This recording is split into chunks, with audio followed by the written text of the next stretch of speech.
Welcome on my YouTube channel. My name is Sandra Lian. Thank you so much for subscribing. For all those who have managed to subscribe, mwena abasobodde commentinga, abasobodde likinga, munkoledde kya muwendo nnyo. And if it is your first time, please make sure you subscribe and make sure you tell a friend to tell a friend to also subscribe. Oberenga munnange toyitibwako ku kintu kyonna. Olunaku lwaleero nkomyewo n'amawulire gaffe agaba celebrities mu ggwanga kiki ekitambula mu nsi Uganda. Lunaku olwaleero lwakusatu ate era nga still Valentine eyabagala na munnange esembedde. It is next week, so munnaye bw'obanga tolina mwagalwa, make an initiative okubeera ng'onoonya omwagalwa for these remaining days. Obeere ng'otuuka munnaye naye ne weefunira akamuli akabaagalana. But anyways, nga tuzizza ate ekintu ku mulamwa kye twajjidde olunaku olwaleero, nkuletedde amawulire ag'enjawulo era nga lengenda okusooka nalyo lyo ly'omwana mulenzi Ronald Mayinja. Ronald Mayinja mumanyi bulungi currently ebimufaako.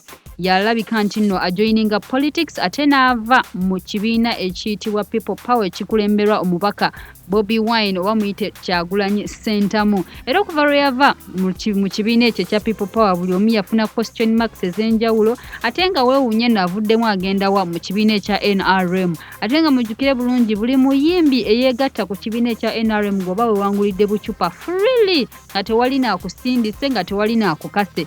So Ronald Mayinja yalabika nti yeegatta ku kibiina ekya NRM era gye yeewangulira emmotoka mbu era munnange gye wava n'omuntu atamanyika n'apostinga ekiraga nti nno baali bamuwadde ennyumba. Wabula era omu ku bantu abatambuza NRM n'avaayo n'aclearinga air n'aga nti banaye temuntwala bubi, ebintu ebyo si bituufu.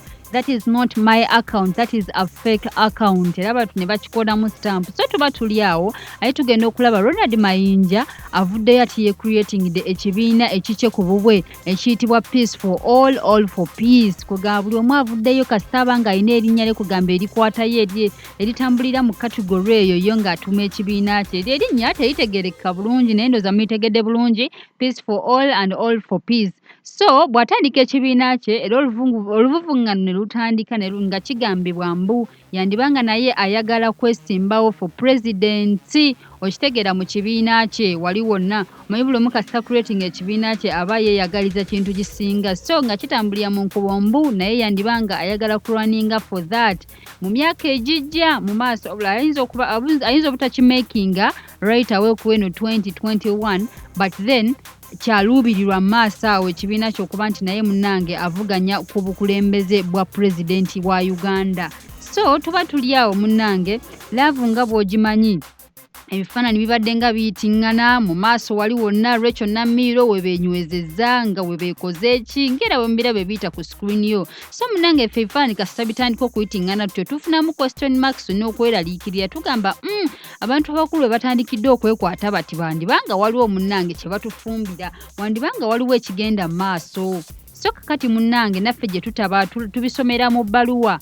So kakati nga tugamba nti bandibanga munnange bakola ki beeyagala. So gye buvuddeko RACHEAL NAMIIRO yalabika nti afulumya oluyimba lwe bayita Love eno nga lulimu Ronald Mayinja. Okitegeera ekintu ekyo.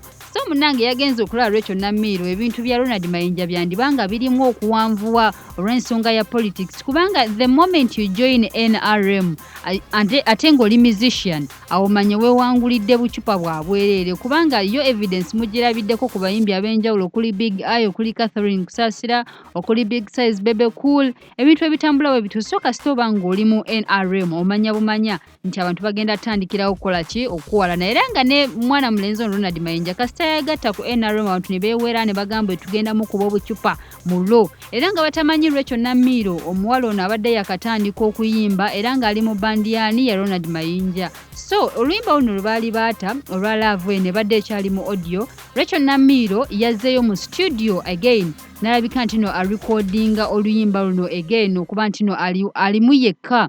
Ngera ensonga gyawa agamba nti munnange nze ndi muyimbi ntandika butandisi kwega abantu tebannaba kuntegeera bulungi, I'm just fighting abantu babeere nga banfuna oba muziki wange bamuwuliriza. So right now bwe mba nga ntandise okuyimba ne Ronald Mayinja n'atandika okuba nti awulikika mu bya politics, kitegeeza ennyimba zange tezigenda kuwulibwa eri bantu era bagenda kunkuba obucupa.